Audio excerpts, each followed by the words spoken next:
बात लंपी के कहर की। लंपी का कहर बरकरार है। पशुपालन विभाग के मुताबिक इस जानलेवा वायरस से अब तक 9000 से अधिक गौवंश की मौत हो चुकी है। प्रदेश के पशुपालन मंत्री चेतावनी दे रहे हैं कि लंपी का कहर अब 16 जिलों में फैल चुका है, इसलिए पशुपालकों को सतर्क होने की जरूरत है। देखिए एक रिपोर्ट।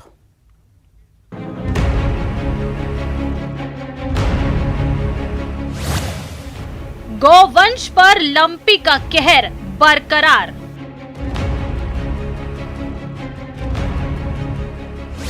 मौत का आंकड़ा पहुंचा 9000 के पार।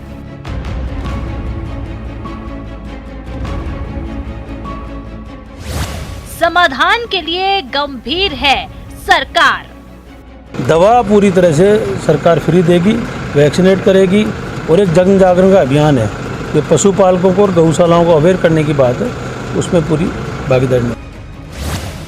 सीएम की अपील का हो रहा असर। मुश्किल वक्त में संकट मोचक बन के आ रहे भामाशाह। देश के कई राज्यों सहित राजस्थान का गौवंश भी लंपी स्किन बीमारी के गंभीर संक्रमण से जूझ रहा है। राज्य सरकार रोग से बचाव और बेहतर प्रबंधन के लिए हर संभव प्रयास कर रही है। रोगी पशुओं को बेहतर इलाज मुहैया कराने के लिए चिकित्सा संसाधनों में किसी तरह की कमी नहीं रखी जा रही। गहलोत सरकार ने केंद्र सरकार से भी इस रोग को प्राकृतिक आपदा मानते हुए विशेष सहायता उपलब्ध कराने की मांग की है। एक पंक्ति में कहें तो पूरा तंत्र, देश और समाज गौवंश पर मंडरा रही मौत को मात देने में जुटा है। आपके टीवी स्क्रीन पर नजर आ रही तस्वीरें राजधानी जयपुर से आई हैं। सोमवार को राज्यपाल ने लंपी से संक्रमित गायों की स्थिति और बचाव से संबंधित विशेष समीक्षा बैठक ली। राज्यपाल कलराज मिश्र ने गायों को जानलेवा संक्रमण से बचाने और रोग होने पर उसकी रोकथाम के लिए युद्ध स्तर पर प्रभावी कार्रवाई किए जाने के निर्देश दिए हैं। लंपी के बढ़ते कहर को देखते हुए सोमवार को प्रदेश के कृषि और पशुपालन मंत्री लालचंद कटारिया भीलवाड़ा पहुंचे।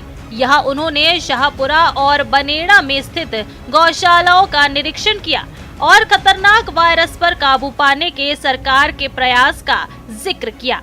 उनका पर सबसे बड़ा काम है कि कोरोना के टाइम में तरह है, इसमें क्वारंटाइन करना, उनको पशुओं को अलग रखना, उनका अलग बाड़ा बनाना, ये सब बातें का अवेयरनेस प्रोग्राम में पूरे राजस्थान में चल रहा है और उसके रिजल्ट भी निकल के आए। गौरतलब है कि प्रदेश में तेजी से फैल रहे लंपी संक्रमण की रोकथाम के लिए प्रदेश सरकार ने जनता से सहयोग की अपील की है। सरकार ने इसके लिए अलग से एक बैंक खाता भी खुलवाया है और समाज के सभी वर्गों से आर्थिक सहयोग की अपील की है। सोमवार को इसका असर भी नजर आया। जालौर के भामाशाह मुश्किल वक्त में संकट मोचक बनकर आए हैं। गौशालाओं में काम करने वाले कर्मचारियों की सुरक्षा के लिए उपखंड अधिकारी को 25,000 हैंड ग्लव्स सौंपे गए।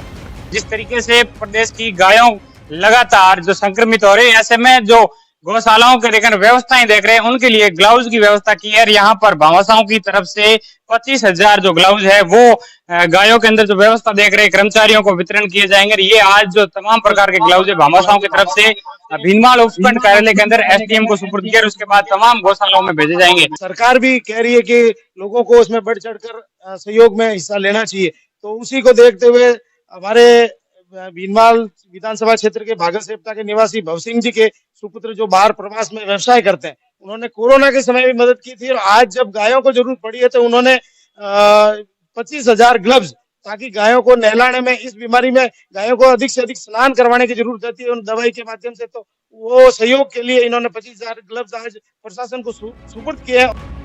लंपी स्किन बीमारी को लेकर जोधपुर में भी प्रशासन अलर्ट मोड पर है। स्थानीय स्तर पर ग्राम पंचायत और जनप्रतिनिधियों का भी सहयोग लिया जा रहा है।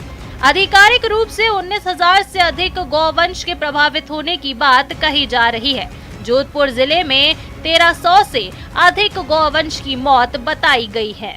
सर, अभी वर्तमान में हमने 45 टीमें बना रखी हैं और सभी नोडल हमारे जो 22 नोडल हमने बनाए हैं, उसके अलावा जिला स्तर पर कंट्रोल रूम बना रखे हैं। वो 24 घंटे युद्ध स्तर पर काम कर रहे हैं, ढाणी ढाणी जाके सर्वे कर रहे हैं, प्रभावित पशुओं का इलाज कर रहे हैं। राज्य सरकार इस वायरस पर नियंत्रण पाने के प्रयास कर रही है, लेकिन फिलहाल ये काबू में नहीं आया है। सरकार ने पशुपालकों से अपील की है कि वो जागरूकता बरतते हुए अपनी गायों को इस वायरस की चपेट में आने से बचाएं। ये बीमारी लाइलाज है, इसलिए ऐसे में एहतियात बरतना बेहद जरूरी है। Bureau report, news 18 Rajasthan. Lumpy की बीमारी प्रदेश में गौवंशों के लिए काल बनती जा रही है। वहीं प्रदेश के गौपालन मंत्री पूरी तरह कंफ्यूज नजर आ रहे हैं।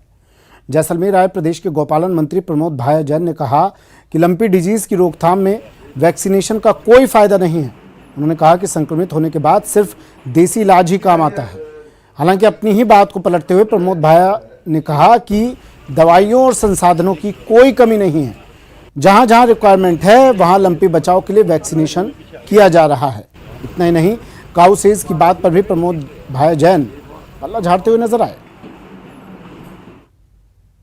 वैक्सीन का जहाँ तक सवाल है, संक्रमित होने के बाद में वैक्सीन का कोई फायदा नहीं है, और उसके पहले ही जो वैक्सीन लगती है तो वो फायदेमंद है। संक्रमित होने के बाद तो जो हमारे जो देसी इलाज हैं, जैसे नीम के पत्तों वाला है, फिटकड़ी वाला है, गुड़ देना है, हल्दी देना है, ये देसी इलाज ज़्यादा कारगर सिद्ध हो रहा है।